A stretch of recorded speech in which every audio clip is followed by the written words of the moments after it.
السلام علیکم ورحمۃ اللہ وبرکاتہ۔ بسم اللہ والحمد للہ والصلاة والسلام علی رسول اللہ وعلى آلہ واصحابہ اجمعین ومن تبعهم بإحسان إلى يوم الدین اما بعد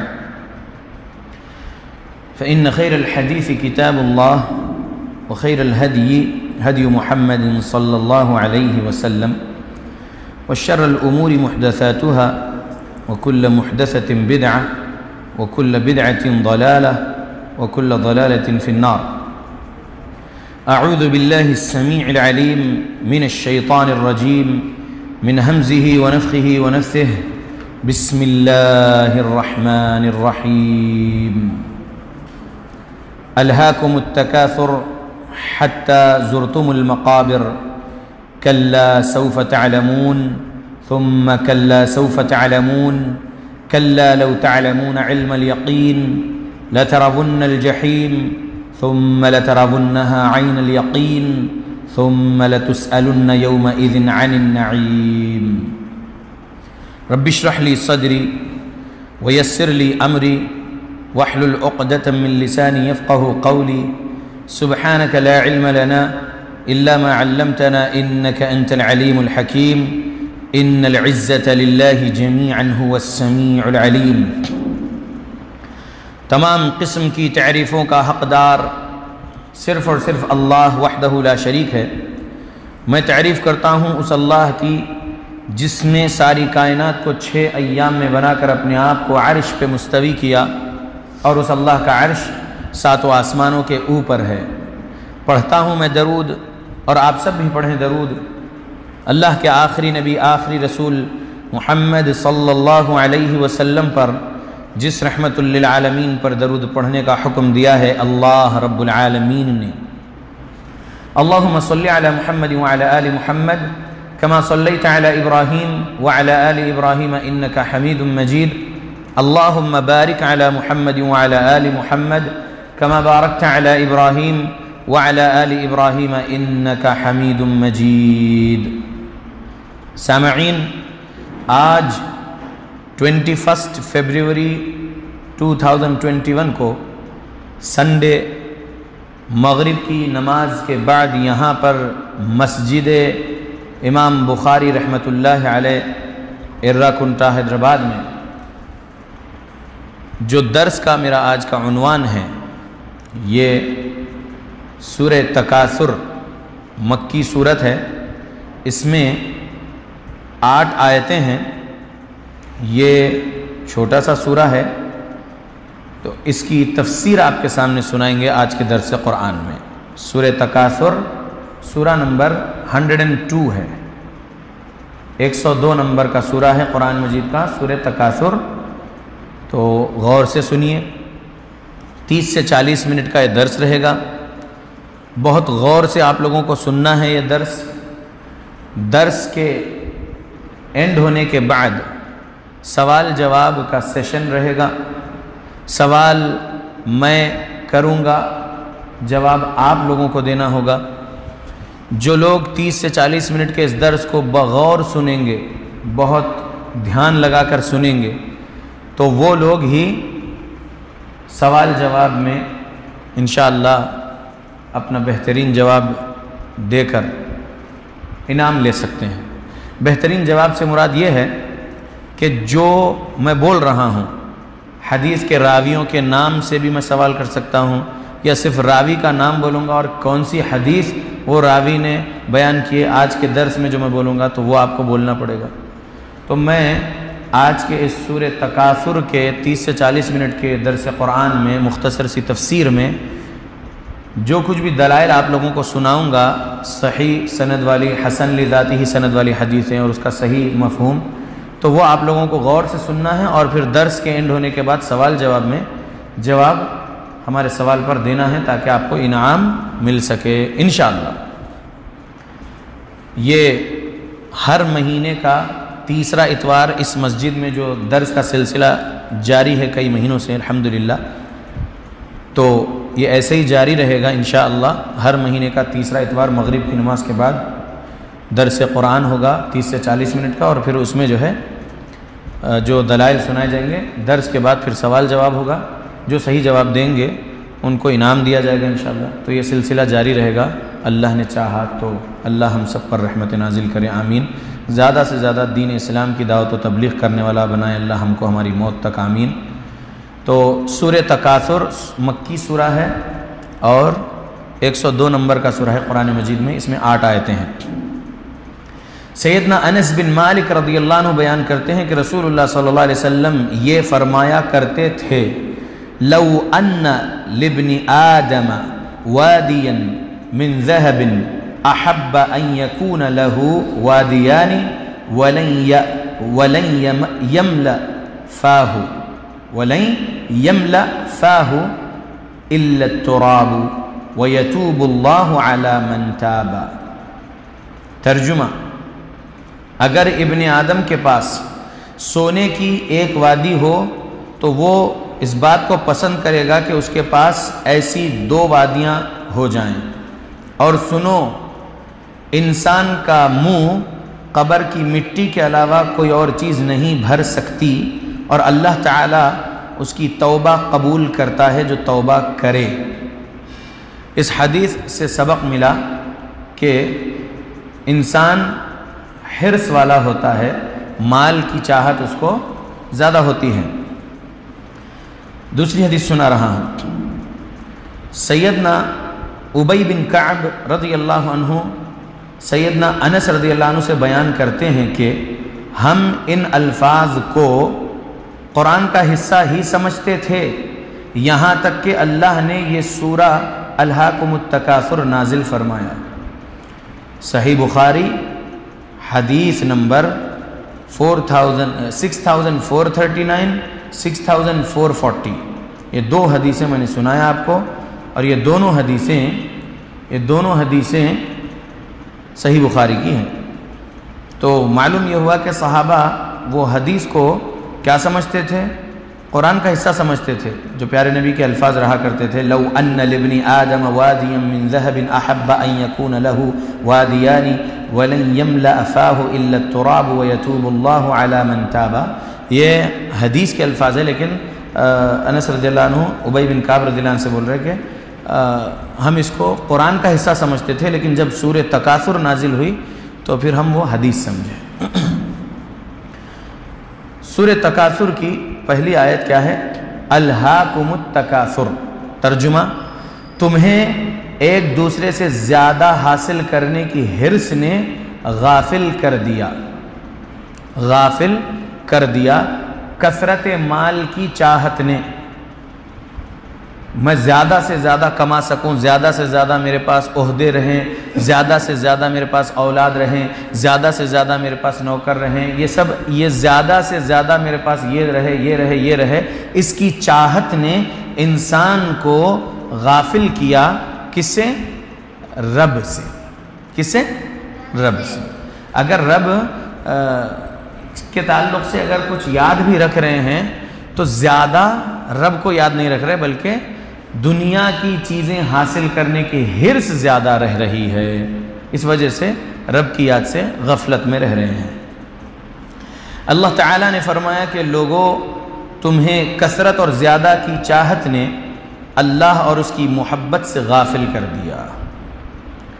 یہاں صرف کثرت اور زیادہ کی چاہت کا ذکر کیا گیا ہے، اور ان چیزوں کا ذکر نہیں کیا گیا جن میں آدمی نام و نمود کی خاطر زیادہ کا چاہت والا ہو۔ اس لیے کہ تکاثر میں ہر وہ چیز شامل ہوگی جس میں کثرت کی خواہش فخر کے لیے ہوتی ہے، چاہے وہ مال ہو یا اولاد ہو، نوکر ہو یا پھر منصب ہو، عہدہ ہو۔ ہر وہ چیز جس میں طلب کثرت سے مقصود ہو اور طلب رضائے الہی نہ ہو، یعنی اللہ کی رضا حاصل کرنے کی طلب نہ ہو، دوسری چیزوں کو حاصل کرنے کی طلب کثرت سے ہو، تو وہ تمام چیزیں اس تکاثر میں داخل ہیں۔ تو الہاکم التکاثر سے سمجھو کہ زیادہ دنیا کی چیزیں کما سکوں، زیادہ رہیں میرے پاس دنیا کی سب چیزیں، اولاد ہو، نوکر ہو، مال ہو، بلڈنگز ہو، گاڑیاں ہوں، یا اور دنیا کی آسائش کے چیزیں ہوں، زیادہ سے زیادہ ہو، بلکہ یہ چاہت انسان کو بہت زیادہ ہوتی ہے، جبکہ اللہ کی رضا حاصل کرنے کی چاہت زیادہ ہونا چاہیے۔ سیدنا عبداللہ بن عباس رضی اللہ عنہ بیان کرتے ہیں کہ رسول اللہ صلی اللہ علیہ وسلم نے فرمایا، آدمی کے پاس اگر مال و دولت سے بھری ہوئی 2 وادیاں ہوں تو وہ تیسری وادی کو تلاش کرے گا، کیونکہ آدمی کا پیٹ کوئی چیز نہیں بھر سکتی سوائے قبر کی مٹی کے، اور اللہ تعالیٰ اسی کی توبہ قبول کرتا ہے جو اس کی طرف رجوع کرتا ہے۔ صحیح بخاری حدیث نمبر 6436، صحیح مسلم حدیث نمبر 1048۔ تو میں صحیح بخاری 4639 بھی جب سنایا تھا، اس کے اندر کیا ہے؟ وَيَتُوبُ اللَّهُ عَلَى مَنْ تَابَ، مطلب اور اللہ تعالیٰ اس کی توبہ قبول کرتا ہے جو توبہ کرے۔ اور یہ جو حدیث سنایا میں صحیح بخاری 6436، اس میں بھی جو ہے عبداللہ بن عباس رضی اللہ عنہ سے روایت کردہ جو حدیث ہے، اس میں یہ ہے کہ اللہ اسی کی توبہ قبول کرتا ہے جو اللہ کی طرف رجوع کرتا ہے۔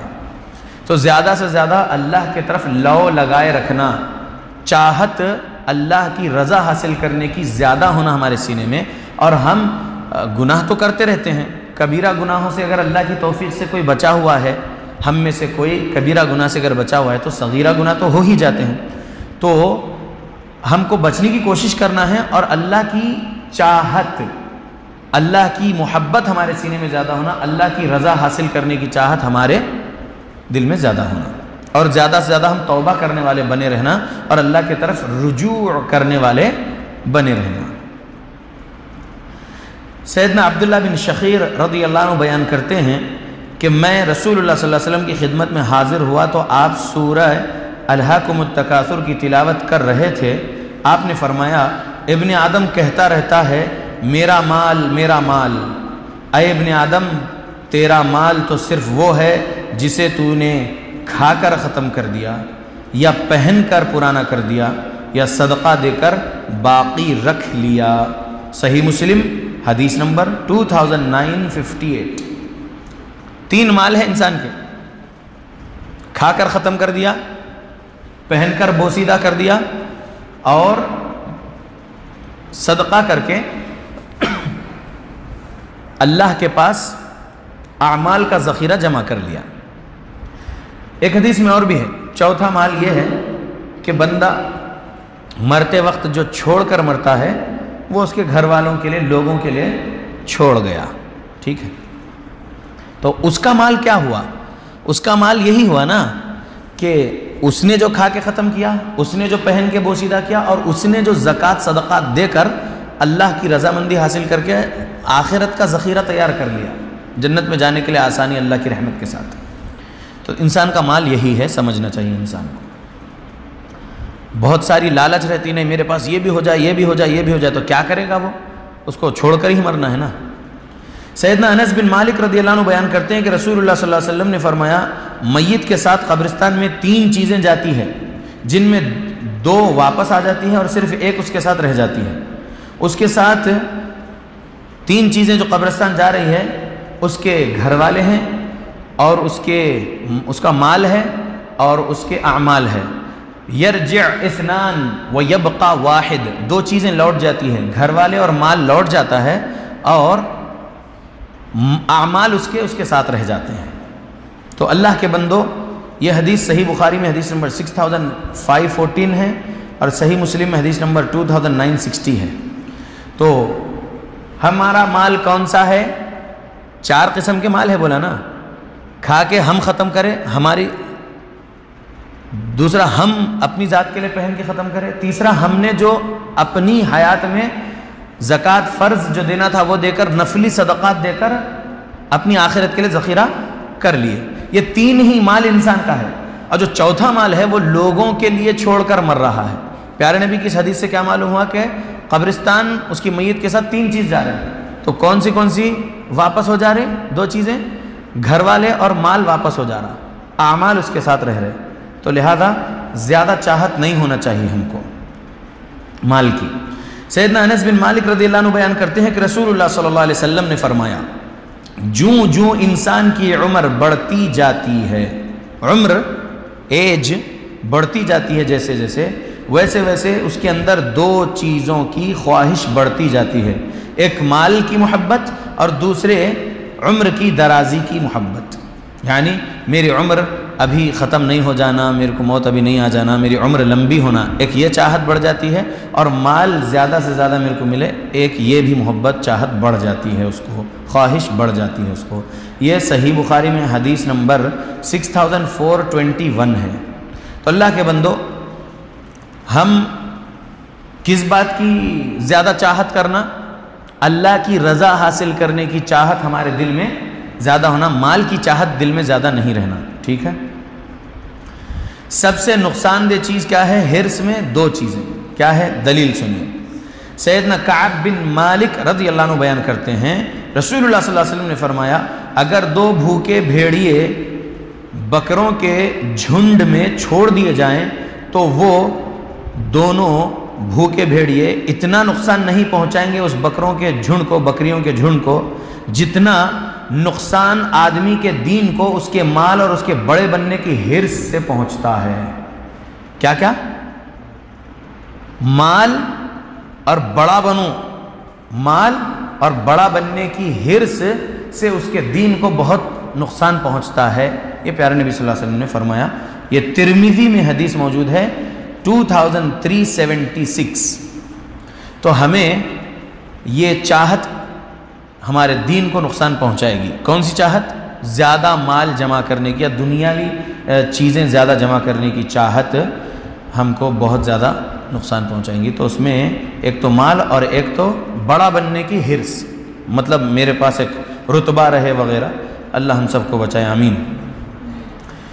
آیت نمبر 2 کی تفسیر شروع کر رہا ہوں۔ حتی زرتم المقابر، یہاں تک کہ تم نے قبرستان جا دیکھے۔ اللہ تعالیٰ نے فرمایا کہ لوگوں، تم اللہ کی یاد اور فکر آخرت سے غافل رہو گے، یعنی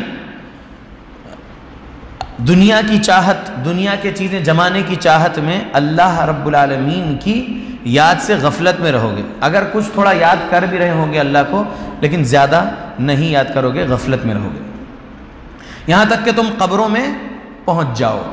حتی زرتم المقابر، یہاں تک کہ تم قبروں میں پہنچ جاؤ۔ اس وقت تمہاری آنکھوں کا پردہ ہٹ جائے گا اور حقیقت تمہارے سامنے کھل کر آ جائے گی۔ یہ اللہ سمجھانا چاہتے ہیں ہم کو اس آیت کے ذریعے کہ ابھی تو ایک پردہ ہے ہماری آنکھوں کے درمیان میں، عالم برزخ کو ہم نہیں دیکھ سک رہے فی الوقت۔ عالم برزخ کو ہم اس دنیا میں ہماری ان آنکھوں سے نہیں دیکھ سک رہے، لیکن جب ہماری موت آئے گی، قبر میں دفنا دیے جائیں گے، تو تب ہماری آنکھوں کے سامنے سے پردہ ہٹ جائے گا اور تب ہم عالم برزخ کو دیکھ سکیں گے۔ عالم برزخ میں کیا ہوتا ہے یہ دیکھ سکیں گے، لیکن اس وقت کا ایمان لانا، یقین کرنا کوئی فائدہ نہیں پہنچائے گا۔ لہذا آج ہی ایمان لانا ہے، آج ہی یقین کرنا ہے، ایمان کے ارکان پر ایمان لانا ہے، اسلام کے ارکان پر عمل کرنا ہے ایمان رکھتے ہوئے، اور کبیرہ گناہوں سے اپنے آپ کو بچانا ہے۔ صغیرہ تو ہو ہی جاتے ہیں، ہم اولاد آدم ہیں، لیکن کبیرہ گناہ سے اپنے آپ کو بچانا ہے اور اللہ کی یاد زیادہ سے زیادہ ہونا ہے۔ سیدنا بریدہ رضی اللہ عنہ بیان کرتے ہیں کہ رسول اللہ صلی اللہ علیہ وسلم نے فرمایا، میں نے تمہیں قبروں پر جانے سے منع کیا تھا، اب مجھے اپنی والدہ محترمہ کی قبر پر جانے کی اجازت مل گئی ہے، لہذا تم بھی قبروں کی زیارت کرو کیونکہ یہ آخرت یاد کرواتی ہے۔ سنن ترمذی میں کتاب الجنائز میں حدیث نمبر 1054 سنن ترمذی، اور صحیح مسلم میں اگر دیکھنا ہے حدیث تو حدیث نمبر 976-977۔ سیدنا انس رضی اللہ عنہ بیان کرتے ہیں، نبی صلی اللہ علیہ وسلم نے ایک عورت کو قبر پر روتے ہوئے دیکھا تو فرمایا، اللہ سے ڈر اور صبر کر۔ صحیح بخاری کتاب الجنائز حدیث نمبر 1283۔ قبر پر نہیں رونا ہے، قبر والے کے لیے بھی 3 دن جو رو لیے، غم کر لیے، بس صرف اس کی بیوی 4 مہینے 10 دن کی عدت میں بیٹھے گی، وہ 4 مہینے 10 دن کا غم میں رہ سکتی ہے اگر اس کا شوہر کا انتقال ہو گیا تو ہم کو ہماری آخرت یاد کرتے ہوئے، رب کے عذاب سے ڈرتے ہوئے رونا ہے قبرستان جا کے تو وہ اور بات ہے، لیکن قبر پر رو رہے ہیں تو نبی صلی اللہ علیہ وسلم نے دیکھ کر کہا کہ اللہ سے ڈر اور صبر کر۔ سیدنا بریدہ رضی اللہ عنہ بیان کرتے ہیں کہ رسول اللہ صلی اللہ علیہ وسلم لوگوں کو یہ دعا سکھایا کرتے تھے کہ جب وہ قبرستان کی طرف جائیں تو یوں کہیں: السلام علیکم اہل الدیار من المؤمنین والمسلمین وإنا ان شاء اللہ للاحقون اسأل اللہ لنا ولکم العافیہ۔ یہ حدیث صحیح مسلم میں حدیث نمبر 975 ہے۔ ترجمہ: اے ان گھر کے مسلمانوں اور مومن، اے ان گھر کے مسلمانوں اور مومنوں، تم پر سلامتی ہو، انشاءاللہ تمہارے پاس آنے ہی والے ہیں ہم، میں اللہ تعالیٰ سے اپنے لیے اور تمہارے لیے خیر اور عافیت کا طلبگار ہوں۔ اس حدیث کو سمجھانے کے لیے کچھ پوائنٹس ہیں۔ یہاں پر کس کو سلام بول رہے ہیں قبرستان میں جا کر؟ السلام علیکم اہل الدیار من المؤمنین والمسلمین۔ پہلی کیٹیگری مومنین کی ہے، اول درجے کے ایمان والے، جیسا کہ صحابہ رضی اللہ عنہم، اہل بیت رضی اللہ عنہم اور ان کے نقش قدم پر ہو بہو چلنے والے لوگ مومنین۔ اور مسلمین یعنی میں مسلم، آپ مسلم، اللہ ہم کو مومن بننے کی توفیق دے، آمین، اللہ مومن بنائے۔ مسلم کی کیٹیگری مومن سے تھوڑی کم ہے، مومن صحابہ، ہم مسلمان ہیں، اللہ ہمیں مومن بننے کی توفیق دے۔ تو یہاں پر جو سچ میں اسلام پر انتقال کر گئے مسلمان تھے، شرک سے بچے ہوئے، بدعت خرافات سے بچے ہوئے، آپ ویسے مسلمانوں کے لیے سلام کر رہے ہیں۔ لیکن جو شرک پر انتقال کر کے دفن ہے ان کے لیے کوئی سلامتی کی دعا نہیں کرنا ہے۔ اس حدیث سے کئی اسباق ملے۔ تو اللہ کے بندو ایک حدیث اور سن لیجئے۔ سیدنا ابو مرثد غنوی رضی اللہ عنہ بیان کرتے ہیں کہ رسول اللہ صلی اللہ علیہ وسلم نے فرمایا: قبروں کی طرف منہ کر کے نماز نہ پڑھو اور نہ قبروں پر مجاور بن کر بیٹھو۔ صحیح مسلم حدیث نمبر 972۔ اللہ کے بندو، اب چونکہ حتیٰ زرتم المقابر یہ دوسری آیت چل رہی ہے سورہ تکاثر کی، تو اس میں مقابر کہتے ہیں ایک سے زیادہ قبروں کو، یعنی قبرستان کو، تو وہ حساب سے جو ہے یہاں پر قبروں کے بارے میں کچھ حدیثیں سنا رہا ہوں اس آیت کی تفسیر میں، ٹھیک ہے؟ تو اللہ کے بندو، قبروں کی طرف نماز نہیں پڑھنا، یعنی قبروں کی طرف منہ کر کے نماز نہیں پڑھنا ہے۔ قبر آپ کے رائٹ میں ہے، مسجد کے رائٹ دیوار کے باہر یا لیفٹ دیوار کے باہر، یا آپ کے جہاں پر آپ پیٹ کر کے کھڑے ہوئے، قبلہ رخ آپ کھڑے ہوئے اور آپ کے پیٹ کے پیچھے کی دیوار کے پیچھے اگر قبریں ہیں تو ٹھیک ہے، لیکن قبر سامنے ہو تو آپ قبر کی طرف منہ کر کے نماز نہیں پڑھ سکتے۔ یہ حدیث سے سبق ملا۔ اللہ کے بندو، اللہ رب العالمین سے عذاب قبر کے بارے میں یہ کہنا ہے کہ یا اللہ ہمیں عذاب قبر سے بچنا ہے، بچاؤ۔ اور عذاب قبر سے کون بچ سکتا ہے؟ عذاب قبر سے وہی بچے گا جو کبیرہ گناہوں سے اپنے آپ کو بچاتے ہوئے توحید و سنت کے عقیدے پر رہے گا۔ یاد رکھو اللہ کے بندو، کبیرہ گناہ سے جو اپنے آپ کو نہیں بچا سکا، اگرچہ کہ وہ اہل توحید میں سے ہے، اگرچہ کہ وہ اہل توحید میں سے ہے، تو وہ ہوگا کیا؟ وہ جہنم میں جائے گا۔ میں ایک حدیث سنانا چاہتا ہوں یہاں پر۔ پچھلے خطبہ جمعہ میں، یعنی ابھی آج سے 2 دن پہلے، یعنی آج اتوار ہے، پرسوں کے جمعہ میں یہ حدیث سنایا تھا، سن لیجئے، اہل حدیثوں کے لیے یہ حدیث ہے۔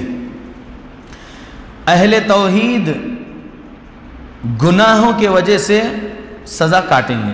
سیدنا جابر بن عبداللہ رضی اللہ عنہ بیان کرتے ہیں کہ رسول اللہ صلی اللہ علیہ وسلم نے فرمایا: يَدْخُلُ قَوْمٌ مِّنْ أَهْلِ التَّوْحِيدِ النَّارَ فَيَحْتَرِقُونَ إِلَّا دَارَاتِ وُجُوهِهِمْ فَيَدْخُلُونَ الْجَنَّةِ۔ ترجمہ: اہل توحید میں سے ایک قوم جہنم میں داخل ہوگی، پس وہ جلیں گے سوائے ان کے پیشانیوں کے، ان کے چہرہ نہیں جلے گا، پھر وہ اپنے گناہوں کی سزا کاٹنے کے بعد جنت میں داخل ہوں گے۔ کتاب کا نام المسند المستخرج علی صحیح مسلم، حدیث نمبر 475، امام ابو نعیم الاصبہانی رحمۃ اللہ علیہ کی کتاب۔ تو معلوم کیا ہوا؟ اپنے آپ کو اہل حدیث مسلمان کہنے والا اگر وہ بندہ کبیرہ گناہوں سے نہیں بچ رہا ہے، اہل حدیث عقیدہ ہے اس کا، اہل حدیث اعمال ہے اس کے، لیکن وہ بندہ گناہوں میں، دوسرے کبیرہ گناہوں میں مصروف ہے، زنا کا گناہ ہو، شراب پینے کا گناہ ہو، سود لینے دینے کا گناہ ہو، جھوٹ بولنے کا گناہ ہو، چغلی غیبت کرنے کا گناہ ہو، پیشاب کے اپنے ہی پیشاب کے چھینٹے سے نہیں بچنے کا گناہ ہو، اور بھی کئی کبیرہ گناہ ہیں، جھوٹی گواہی دینے کا کبیرہ گناہ، ماں باپ کی نافرمانی کا کبیرہ گناہ، کئی کبیرہ گناہ ہیں، 70 قسم کے کبیرہ گناہ امام شمس الدین ذہبی رحمۃ اللہ علیہ الکبائر نام کی کتاب میں درج کی۔ تو کبیرہ گناہوں سے جو بندہ اپنے آپ کو نہیں بچائے گا اور توحید پر ہے، سنت پر ہے بولتے رہے گا، تو موت تو اس کو آئے گی اس حالت میں کہ فرشتے اس کو مار کے لے جائیں گے اور عذاب قبر ملتا رہے گا، اور پھر وہ اپنا عذاب پا لینے کے بعد اللہ کو معلوم کتنے برس، وہ کتنے ہزار سال یا کتنے سو سال وہ جہنم میں رہے گا۔ اس کے بعد اللہ رب العالمین اس کو اس کی وہ سزا کے بعد جنت دے دیں گے، صرف توحید کے عقیدے، سنت کے اعمال کی وجہ سے۔ تو لہذا کبیرہ گناہوں سے بچنا ضروری ہے۔ تو میں یہاں پر حتیٰ زرتم المقابر جو آیت ہے سورہ تکاثر کی آیت نمبر 2، اس کی تفسیر میں یہ بتایا ہوں کہ کبیرہ گناہ سے جو بندہ نہیں بچے گا تو اس کو عذاب قبر ملنے والا ہے۔ اللہ بچائے ہم سب کو کبیرہ گناہ کرنے سے، اللہ بچائے، آمین۔ تو قبرستان جایا کرو۔ ایک حدیث مجھے یاد آ رہی ہے، نبی صلی اللہ علیہ وسلم نے کہا، وہی صحیح مسلم کی حدیث 976، اس میں یہ الفاظ ہے کہ نبی صلی اللہ علیہ وسلم نے کہا ابو ہریرہ رضی اللہ عنہ سے، استأذنت ربی ان ازور قبر امی، میں نے اجازت مانگا میرے رب سے کہ میں اپنے استأذنت ربی ان استغفر لامی، میں اجازت مانگا میرے رب سے کہ میں اپنی امی کے لیے دعائے مغفرت کرنا چاہتا ہوں۔ فلم یؤذن لی، تو اللہ نے مجھے اجازت نہیں دیے، آپ کی ماں کے لیے آپ مغفرت کی دعا نہیں کر سکتے، بلکہ رب نے نبی کو بولے۔ پھر نبی کہتے ہیں واستأذنت ربی ان ازور قبر امی، پھر میں نے اپنے رب سے اجازت مانگا کہ بس جا کے میری ماں کی قبر کی زیارت کر لوں گا، دیکھ لوں گا قبر امی کی، تو فأذن لی، تو پھر رب نے اجازت دے دی، ٹھیک ہے جاؤ جا کے دیکھو۔ تو نبی صلی اللہ علیہ وسلم کے ساتھ کچھ صحابہ آئے آمنہ کی قبر پہ کھڑے، تو ابو ہریرہ رضی اللہ عنہ کہتے ہیں فبکا وابکا من حولہ، پیارے نبی صلی اللہ علیہ وسلم اتنا روئے اور ساتھ والے جتنے صحابہ تھے وہ بھی رو دیے بہت زیادہ۔ پھر آپ صلی اللہ علیہ وسلم نے فرمایا فزور القبور فانها تذکر الموت، تم لوگ قبروں کی زیارت کیا کرو۔ زیارت سے مراد مرمرے بانٹنا اور جو ہے پھول کے چادر چڑھانا نہیں، زیارت سے مراد جا کر دیکھنا ہے، ٹھیک ہے؟ تو جا کر دیکھو، تاکہ فانها تذکر الموت، تاکہ وہ قبروں کو دیکھنے سے تمہیں تمہاری موت یاد آ سکے۔ تو قبروں کو دیکھنا چاہیے تاکہ ہم موت کو نہ بھولیں۔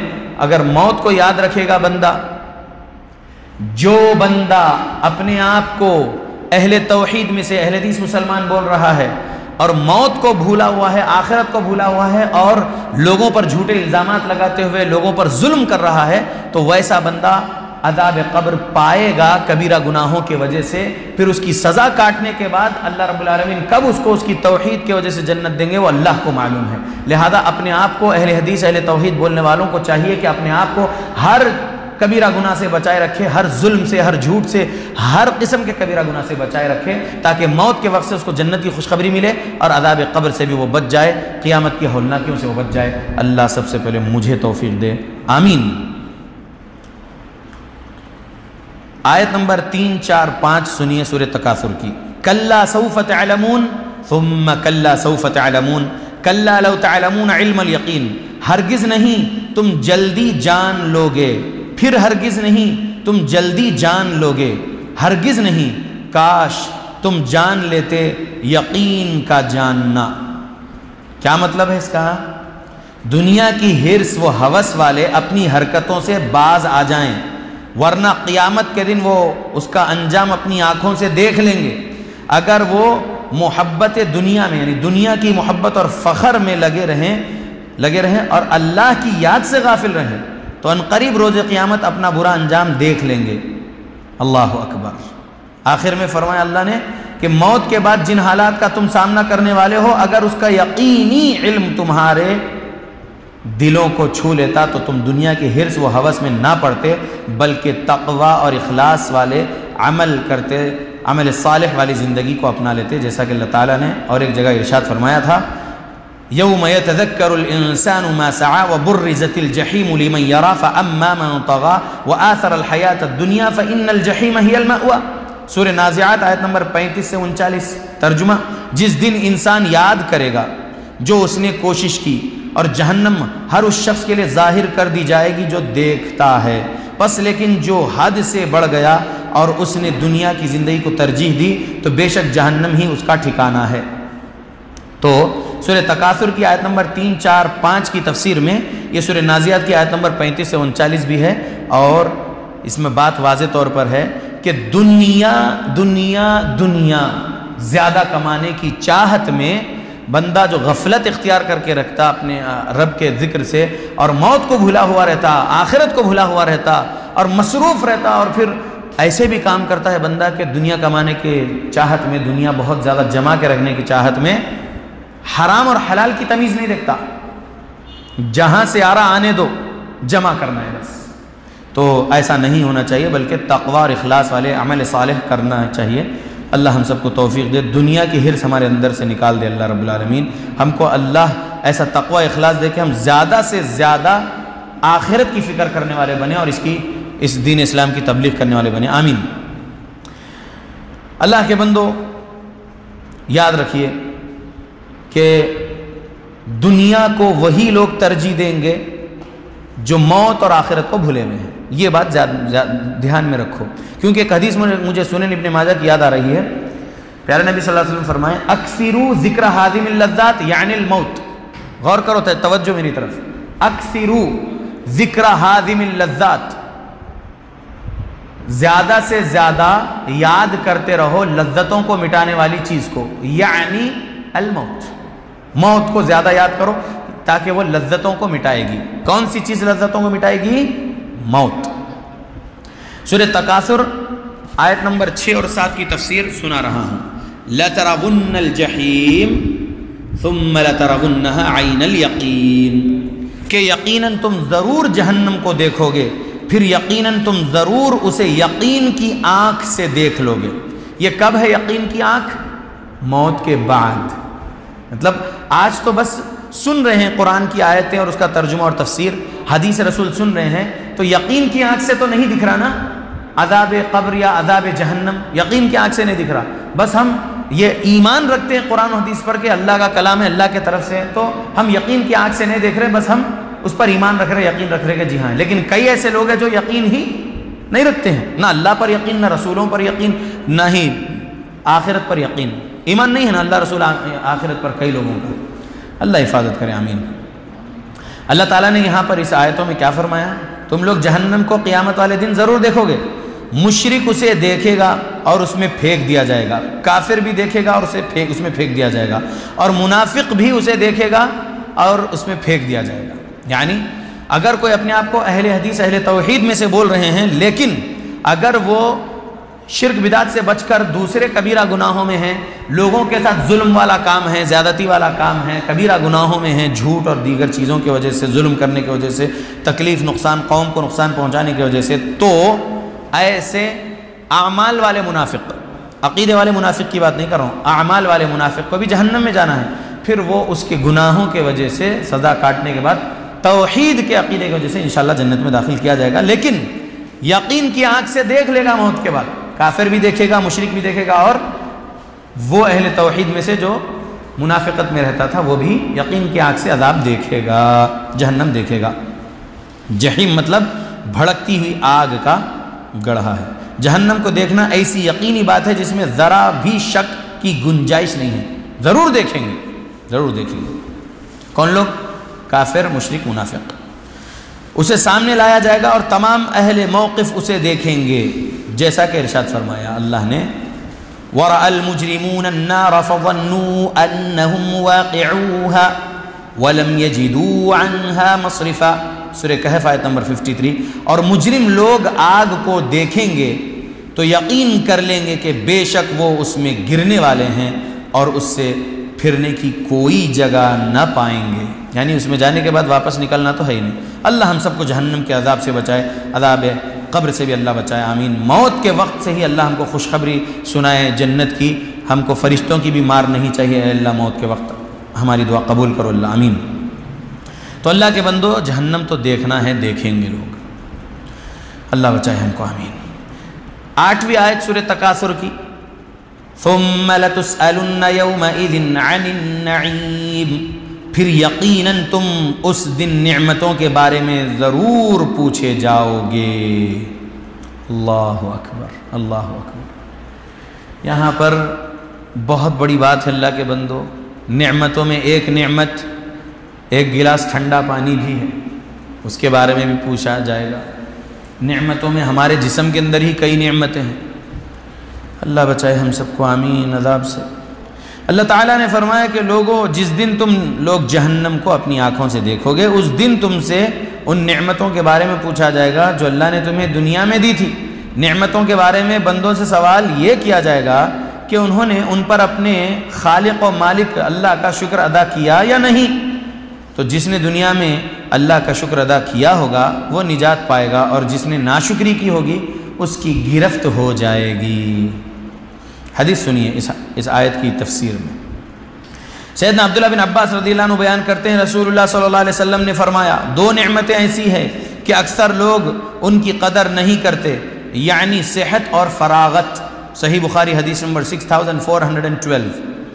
جب تک صحت اچھی ہے اللہ کے بندو، اللہ رب العالمین کی عبادت میں وقت لگا لو، اللہ رب العالمین کو راضی کرنے والے کام میں مصروف ہونا ہے، اسلام سیکھنا ہے، اسلام پر عمل کرنا ہے، اسلام کی دعوت و تبلیغ کرنا ہے، کبیرہ گناہوں سے بچتے ہوئے۔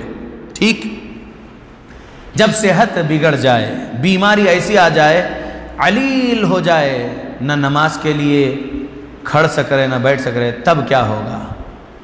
اگرچہ کہ وہاں پر سورہ آل عمران کی ایک آیت سمجھانا چاہیں گے ہم، الذین یذکرون اللہ قیاما وقعودا وعلی جنوبہم، اللہ کا ذکر کرنے والے تو کھڑے ہو کر بھی اللہ کو یاد کریں گے، بیٹھ کر بھی اللہ کو یاد کریں گے، لیٹ کر بھی اللہ کا ذکر کریں گے، لیکن بیماری بہت شدید ہو جائے تو تب عبادت کر سکیں گے کہ اللہ کی؟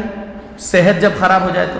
لہذا صحت کو غنیمت سمجھو بیماری آنے سے پہلے، اور یہ بڑی نعمت ہے۔ اور فراغت، اگر اللہ رب العالمین آپ کو کچھ فارغ ٹائم دے رہے ہیں، اللہ کا فضل و کرم ہے وہ بھی ایک فراغت ملنا، یعنی انسان بہت زیادہ مصروف نہیں ہے بہت سارے الجھنوں میں اور دوسرے چیزوں میں اور دوسرے مسائل میں، اور اس کے پاس کچھ ہے ٹائم، تو اس کو نعمت سمجھتے ہوئے، غنیمت سمجھتے ہوئے اللہ کی عبادت میں وہ وقت لگانا، دین اسلام سیکھنا، دین اسلام پر عمل کرنا اور دین اسلام کی تبلیغ کرنا۔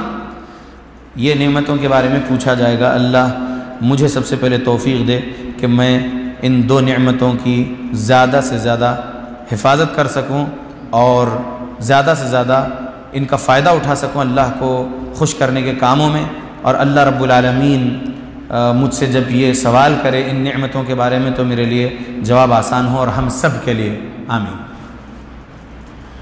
اس حدیث کے معنی یہ ہے کہ لوگ ان نعمتوں کا شکر ادا کرنے میں کوتاہی کرتے ہیں اور ان کے شکر کو ادا نہیں کرتے، اور جو اپنے اوپر لازم حق کو ادا نہ کرے وہ غافل ہے۔ لازم حق ہے، رب کا جو حق ہے، نماز 5 ٹائم کی ادا کرنا اور بہت سارے حقوق جو اللہ کے، تو اگر غفلت اختیار کریں گے تو پھر نہ آپ صحت کا حق ادا کر رہے ہیں، صحت ایک نعمت ہے تو صحت کا صحیح استعمال کرتے ہوئے رب کا حق ادا نہیں ہو رہا، فراغت ہے تو رب کا حق ادا نہیں ہو رہا، اگر آپ فارغ رہتے ہوئے بھی جو ہے اللہ کو راضی کرنے والے کام نہیں کر رہے ہیں تو پھر کیا ہوگا؟ اللہ بچائے ہم کو گمراہی سے، گناہوں سے، آمین۔ اللہ کے بندو، ابو ہریرہ رضی اللہ عنہ سے روایت کردہ ایک حدیث سنیے۔ یہ حدیث ترمذی میں حدیث نمبر 3358 ہے۔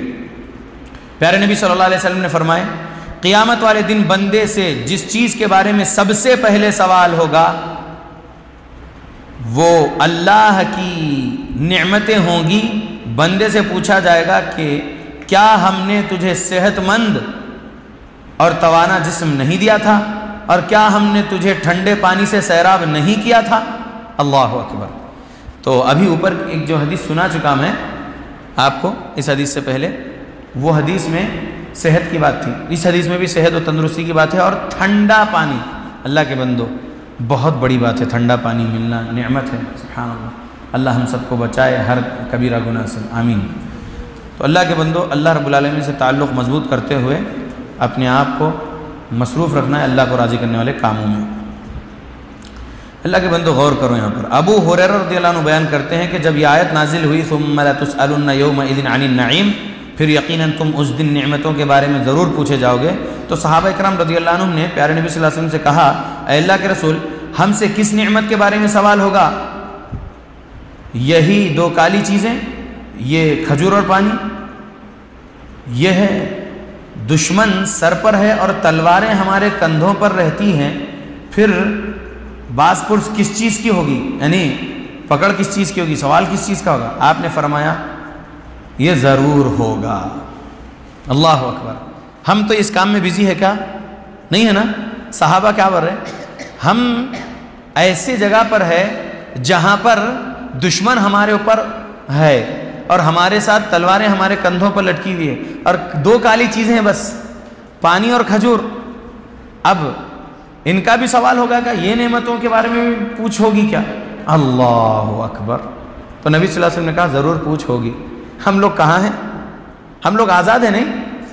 جہاد تو ابھی کر نہیں سکتے، تلوار والا جہاد بند ہے، کیونکہ خلیفۃ المسلمین امیر المؤمنین پوری دنیا میں کہیں بھی نہیں ہے۔ جب امیر المؤمنین خلیفۃ المسلمین رہیں گے، شریعت نافذ رہیں گی، تب ان کے زیر سایہ بیعت کرنے کے بعد جہاد ہوگا وہ، لیکن ابھی تو وہ جہاد پوری دنیا میں کہیں بھی نہیں ہے، بند ہے۔ لیکن صحابہ نبی سے سوال کر رہے ہیں کہ دو کالی چیزیں ہیں اور دشمن سامنے ہیں، تلواریں کندھوں پر ہے، اب پھر کون سی نعمت کا ہم پر سوال ہوگا؟ تو نبی نے کہا ضرور ہوگا۔ تو ہم اپنے آپ کو دیکھنا کہ ہم کتنی نعمتوں میں صبح سے شام تک، صبح سے شام تک کتنی نعمتیں ہمارے پاس ہے۔ فریج کھولو تو بہترین شربتیں رکھے ہوئے ہیں فریجوں میں، یا ہمارے گھروں میں بہترین فروٹس ہے جس کا شربت ہم بنا کے پی سکتے ہیں، بہترین کھانا ہمارے دسترخوان پر الحمدللہ اللہ کی مدد سے، اللہ کی عطا، ٹھیک ہے، اور بہترین لباس ہمارے پاس، اور بہترین گاڑی وغیرہ، یہ سب چیزیں ہمارے پاس، آرام کی چیزیں الحمدللہ۔ صحابہ کے پاس یہ سب گاڑیاں نہیں تھے، یہ سب آرام، اے سی وغیرہ یہ سب نہیں تھا۔ ان لوگوں کے پاس ان کے گھر بھی کتنے گرم رہتے تھے ہوں گے، اور وہ لوگ سبحان اللہ فاقے کی زندگی گزارے دو کالی چیزوں پر۔ کبھی کبھی تو ایک گٹلی کو کئی صحابہ چوسے اگر ان کے پاس کھجور بھی نہیں ملا تو۔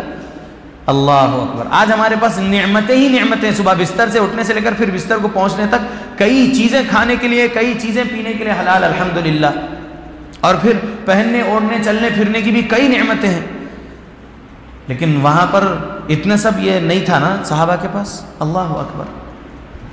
جو صحابہ رئیس تھے اللہ کے مدد سے، اللہ کی توفیق سے، اللہ کے فضل و کرم سے، وہ بھی بہت بہترین صدقہ دینے والے لوگ تھے، بہت زیادہ صدقہ دینے والے لوگ تھے، قربان کرے اپنے مال کو، جان کو، اولاد کو، گھر والوں کو۔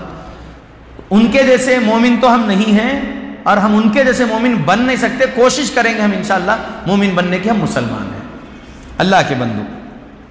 تو یہاں پر اور بھی احادیث ہے سنانے کے لیے اس آیت کی تفسیر میں، لیکن چونکہ وقت ہو گیا ہے لہذا آج کے اس مختصر سے درس میں الہاکم التکاثر، یہ جو سورہ نمبر 102 ہے قرآن مجید کا، سورہ تکاثر، اس کی مختصر تفسیر ہوئی آج۔ اب ہم درس کو یہاں روکتے ہیں انشاءاللہ، اور آپ لوگوں سے سوال کرتے ہیں، اور جو لوگ صحیح جواب دیں گے، یعنی جو ہم سوال کریں گے اس درس میں جو باتیں ہم سنائے ہیں، جو دلیل قرآن کی، جو دلیل حدیث کی ہم سنائے ہیں، وہی سوال کریں گے۔ حدیث کے راویوں کے نام ہم جو بولے ہیں، آپ لوگ بغور سن رہے تھے، تو آپ سے وہی سوال کریں گے، اور آپ جواب صحیح دیں گے تو آپ کو انعام دیا جائے گا۔